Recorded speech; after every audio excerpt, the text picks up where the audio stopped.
嗨，大家好，我是坦平叔。今天是2025年7月24号。这一期咱们聊一个悲惨的事故，这是个惨剧，也就是东北大学6名学生叫溺亡。据新华社消息，7月23号10时20分许，东北大学6名学生在中国黄金集团内蒙古矿业有限公司乌鲁格土山桐木矿选矿场参观学习浮选工艺过程中，因隔山板脱落坠入浮选槽，经全力施救，6人被救出后，医护人员确认已溺亡，另有1名老师受伤。目前属地党委政府、东北大学、中国黄金集团有限公司正在开展善后处置工作。6名大学生就这么溺亡，这个就是一个惨剧，看上去是一起这个意外，实际上更像是人祸啊！新华社的通报凸显咱们中文的博大精深。你想，这6个人掉进浮选槽子里面，叫经全力施救，6人被救出后，医护人员确认已溺亡。这个中文真是博大精深。6个人从那个浮选槽里面救出来之后，医护人员确认已溺亡。似乎我能看懂这个意思，好像我也不懂。为什么要这么写？这么写是要突出是施救吗？我们再看媒体报道，南方都市报报道说，东北大学溺亡者同学发声，说有东北大学学生告诉南都 N 视频记者，遇难学生系该校矿物加工工程专业大3学生，浮选槽里面是矿浆，人掉进去动不了。1名矿物加工工程专业的学生告诉南都记者，遇难者是大3本科生，是其直系学弟，类似实习大2、大3、大4会组织4次。受访学生表示其曾去过事发选矿场，平时除了检修设备，没有员工在机器旁边。其回忆实习时，浮选区员工平时也就20-30人，实习参观的时候，学生加老师会比浮选车间员工多。其还提到如果是7个人站在隔山板上，可能板子会受不住。该学生还表示，浮选槽的垂直高度10几米，里面是矿浆，类似于泥石流，人掉进去动不了。学生还称，受伤老师是其大创带队老师，刚工作2年，对学生很好。另有1名同学，同专业的学生告诉南都记者，他目前正读大2，遇难者是其直系学长。这个事发的浮选槽到底是什么东西？大家可以看个视频。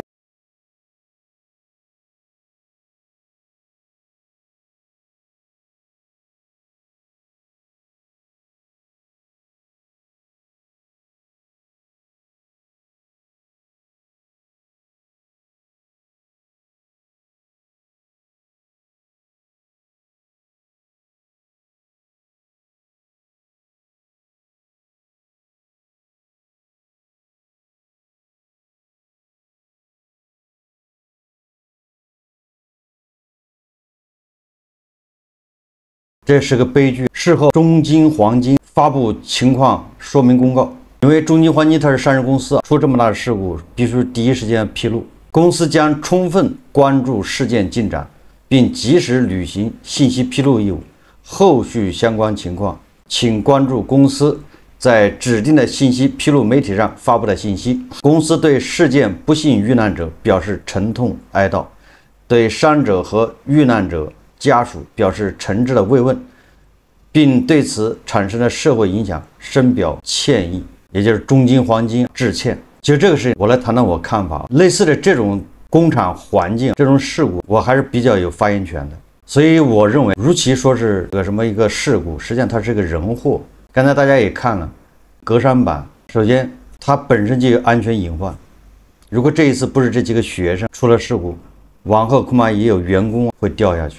所以说跟选矿场安全意识有非常大的关系。最主要的是，这个事发的选矿场好像在2023年还是什么时候已经被查出有安全隐患，有了安全隐患，好像他2023年就对隔山板进行了更换。2024年浮选车间安全环保事故为零，职业健康事故为零，安全生产事故为零，实现了零事故的安全目标。这就是事发那个选矿场做了一个宣传。中国黄金内蒙古矿业官方微信公众号2月25日发布的文章显示，浮选车间始终将安全生产放在首位，严格执行公司安全操作规程。此外，顺利完成了1、2系列混金2层平台地面格栅板更换。你看看，这是今年2月25号的，5个月以后就出了这么大一事故。所以这个中黄金内蒙古矿业有限公司乌鲁格土山这个桐木矿选矿场存在重大的安全隐患，所以我认为这是个人祸。这是第一个，是它有安全隐患；第二个，它整个的员工只有20-30个人，但是东北大学来实习的有多少人？实际上就是相当于一下过载，一个老师恐怕带了几十个学生，这个就暴露了这个选矿场对临时性高流量这个场景风险预判缺失。不要看他们是大学生，他们实际上都是一群孩子。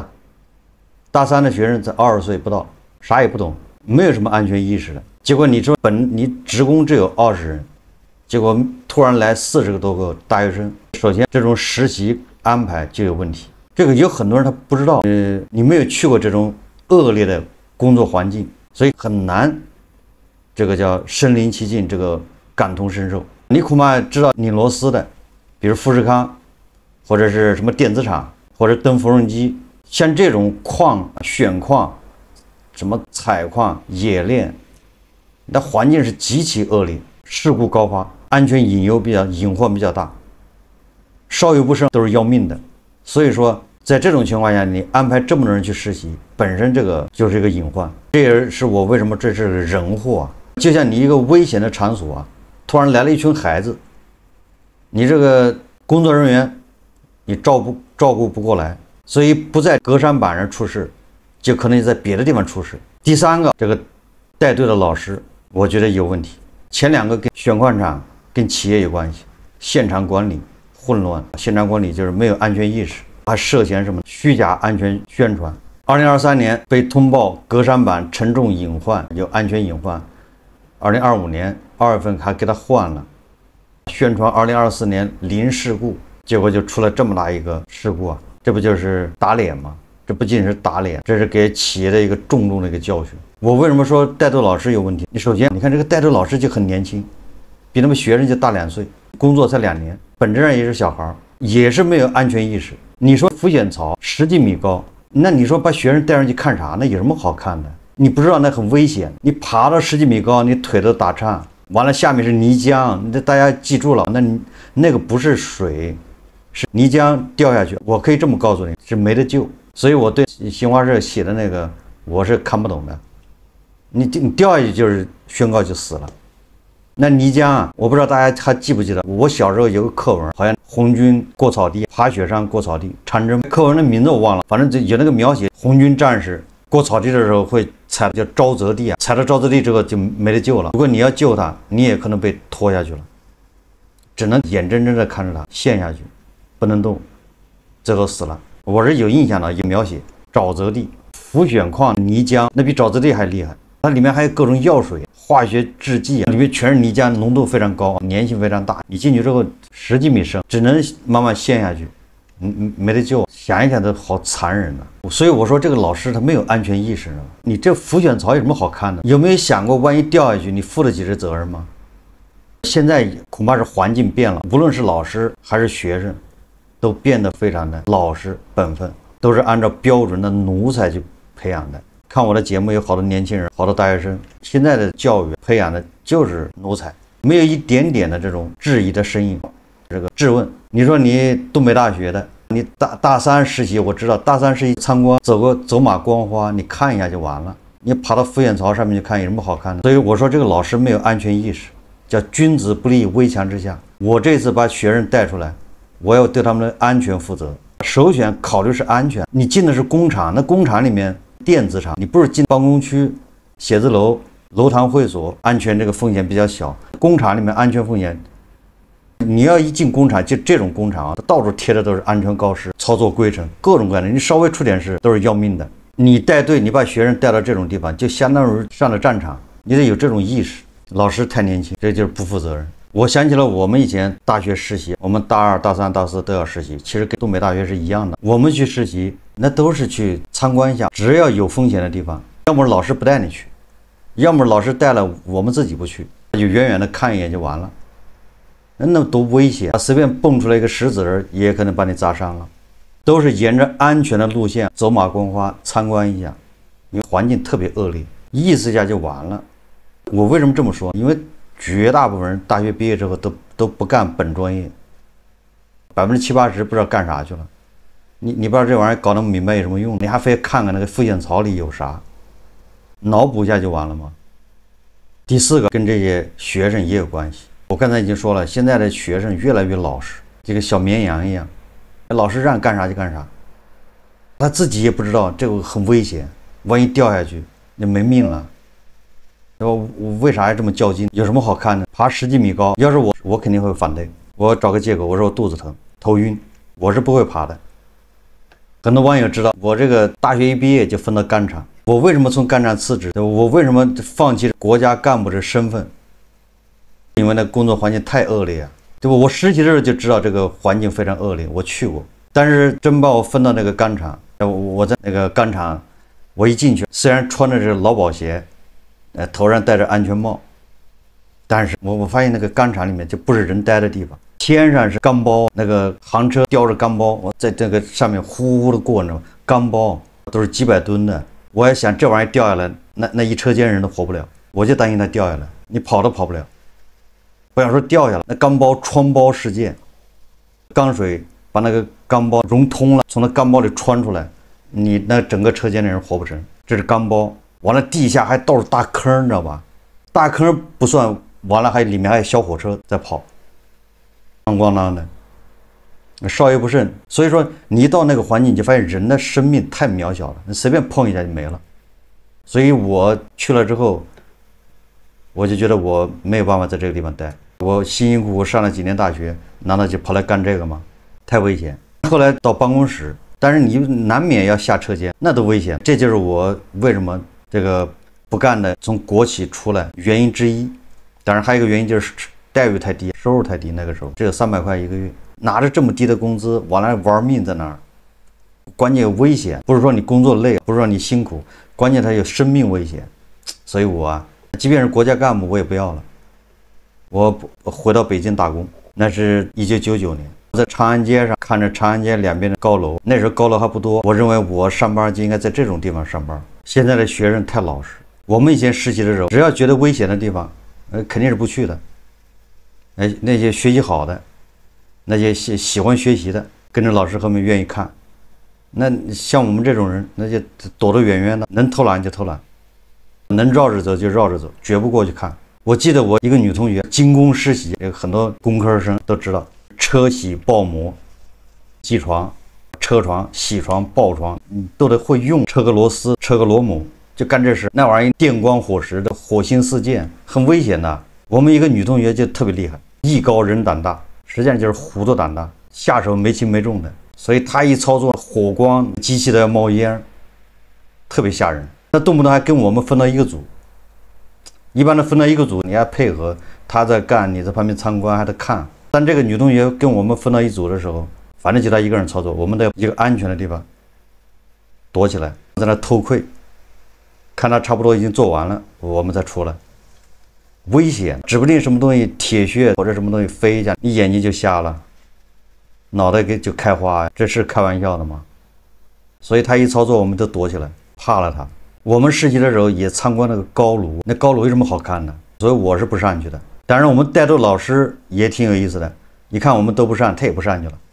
算了，反正大家都知道，课本上都有，差不多是一个意思，看不看都差不多。我觉得这个老师带队的老师，还有学校里面的这负责人，恐怕一辈子都在阴影之中。这么年轻的生命，大3，虽然毕业了之后不一定能找到工作，就业很难，但是实习的时候，这最意想不到的时候，居然出了事故，这家长怎么能接受得了？现在都是大宝贝，家里出一个大学生也不容易。这东北大学好像是985还是211，肯定是重点大学啊。所以在这里，我是劝这些年轻的学生，如果你是大学生，是被迫，但是高考的时候有种种原因，你选了这么一个专业，什么选矿、采矿，什么冶金，反正这玩意儿都是傻大黑粗，反正没什么好的环境。你选了这些专业，你就意思一下就完了，反正毕业之后不干这个，学得好学得坏就那么回事啊。准备跳槽，准备毕业之后换行业。有很多人对我们这个工业还不太了解，总以为我们是现在制造业大国，很多工厂都高大上。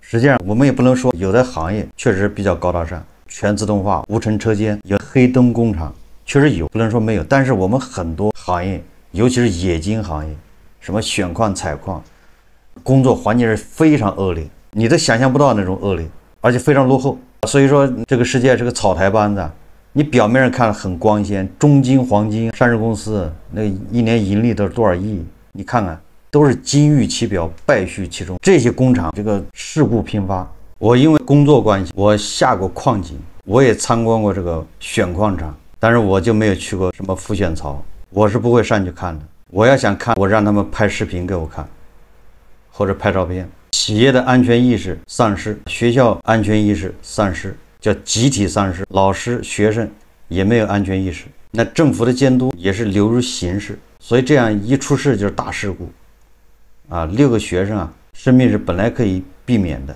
所以令人痛心。但是反过来我们要说，在这种恶劣环境里面，在这种危险的环境下，还有那么多人坚持在这儿创造价值，在这上班也不容易，也要向他们致敬。对，这些工作也得有人去做啊。每次当我想到这些人在那种恶劣环境下坚持上班，几十年如一日，我也挺佩服他们的。不是被逼急了，不是生活所迫，谁愿意干这事？10多年前咱们有个说法叫带血的 GDP， 但是现在因为对安全更加重视了，所以这个带血 GDP 已经慢慢的被人忘了。谁能想到参观实习还能出人命？所以警钟长鸣，给现在的高校也不能再流入形式了，好好的把你什么实习要重新捋一遍，该减的减掉，那些有安全隐患的你把它去掉，没有必要。这个你看不看不是一样吗？在我看来，一场本可以避免的这么个惨剧，在老师的配合下，在这些学生的顺从下，在这个学校的这种不合理的要求下，在这么个场景里面就发生了。如果有一个环节出差错，有一个环节不配合，它都不会出现这种悲剧。所以我认为这个高校，尤其是像这种工科的，尤其是这种环境恶劣的、有危险的这种企业工厂，把这种实习要好好捋一下，有没有必要？如果是非常有必要，那你把安全防范措施一定要到位，把参观的路线要请专家先要去走一遍，到时候带着学生的一个严格要求。总的来说，这个世界就是个草台班子。如果说认真细致的要求，这些惨剧也是能避免的。